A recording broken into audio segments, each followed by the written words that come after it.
Les Polonais étaient de nouveau appelés aux urnes ce dimanche pour, entre autres, choisir leur maire. Un scrutin test pour le parti au pouvoir, le PiS, ultra-conservateur et anti-immigration.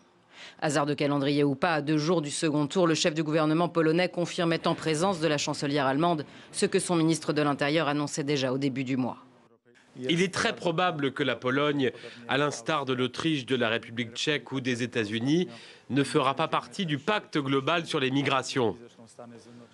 Nos règles, nos principes souverains concernant la protection des frontières et le contrôle des migrations sont pour nous une priorité absolue.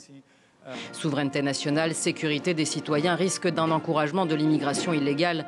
Les arguments de Varsovie sont les mêmes que ceux de la Hongrie de Viktor Orban, un des fers de lance de la politique anti-migrants en Europe, et que l'Autriche, dirigée par une coalition alliant conservateurs et extrême droite.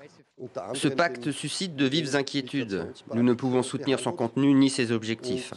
Un pacte pour une coopération internationale de la question migratoire et du trafic d'êtres humains pourtant non contraignant et approuvé après 18 mois de négociations au mois de juillet par tous les pays de l'ONU, à l'exception des États-Unis qui ont quitté la table des discussions dès la fin de l'année dernière.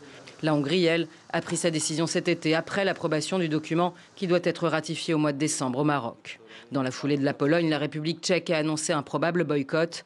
À 7 mois des élections européennes déjà focalisées sur la question migratoire, le ton est donné.